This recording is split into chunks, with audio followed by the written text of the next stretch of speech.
Hello, it's me, the cursing seamstress.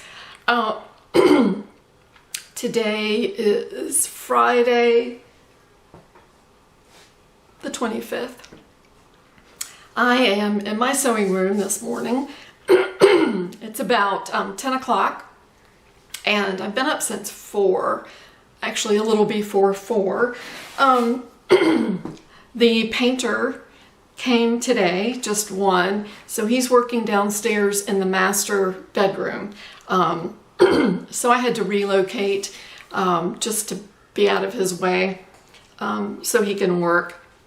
And I have a short sewing day, and he has a short work day. At 1 o'clock, I'm taking my best guy to have an MRI, and we're going to go out to eat after that. So anyway, and we're going to go look at furniture too at this wonderful used furniture store where I got the Ethan Allen vanity.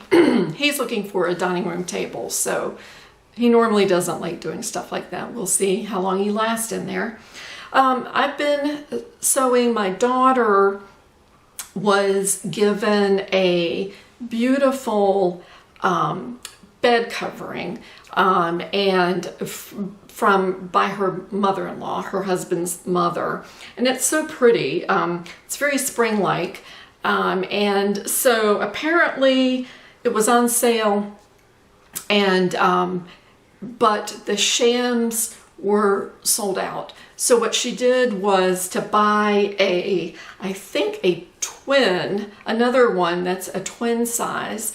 Her bed is a king, I think, but she bought a twin size, thinking that I could make Shams out of those. So, so I've had these in my car, driving around with them for several weeks, because I had no place really to set up and do anything. And this is very tentative up here. This will be the last room painted.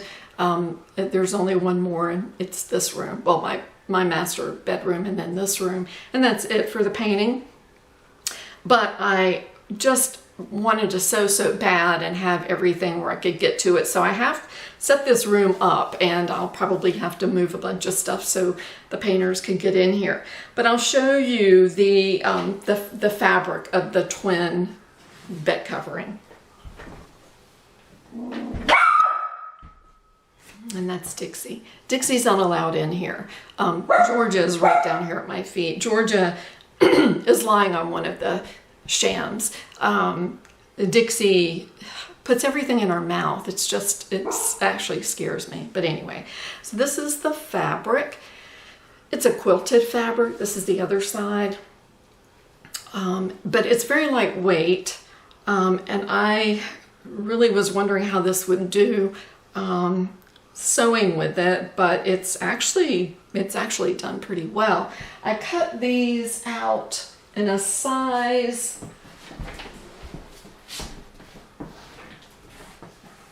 she said she wanted it for a standard pillow, and I prefer that too. Even I've got a king size bed, but I don't like those king size pillows. They're just too long, so I use standard pillows, and I really don't ever make my bed up fully.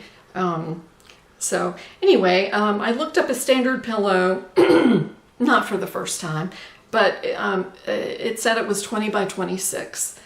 So I added 2 inches to that measurement just to be safe.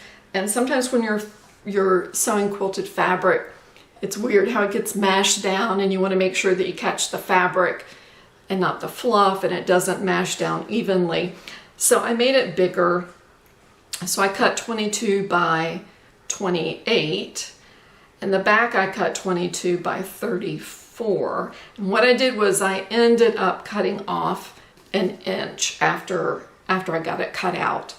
And I sewed together 2 of the fronts just with a big stitch, and took one of my standard pillows, stuck it in there, and realized that it was just a little bit too too high, not too wide, but too high. So that's where I cut the inch off. So she wants the envelope style, and she wanted the back side to be the stripe and the front side to be floral.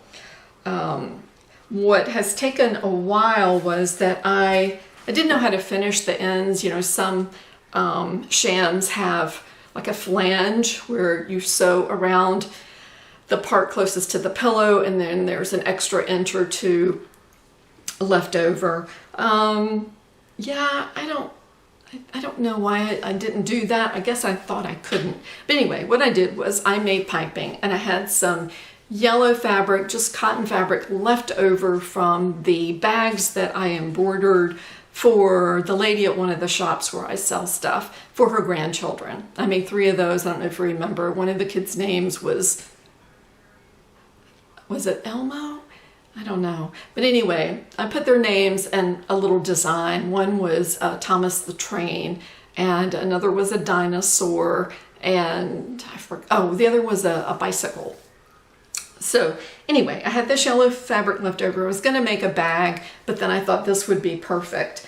I did not check with my daughter about the color, but I mean, it's a perfect match. So that's the color that it is. So I made the piping using my piping foot, which is probably not as deep a piping foot as I should have. I'm sure Pfaff makes one that's deeper because this is a pretty bulky cording that I have.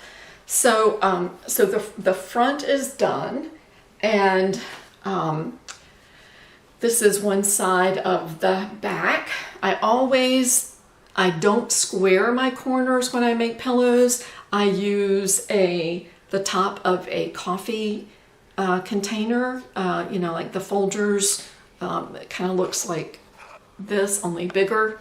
And I round my corners. That way it's so much easier to get the piping around it.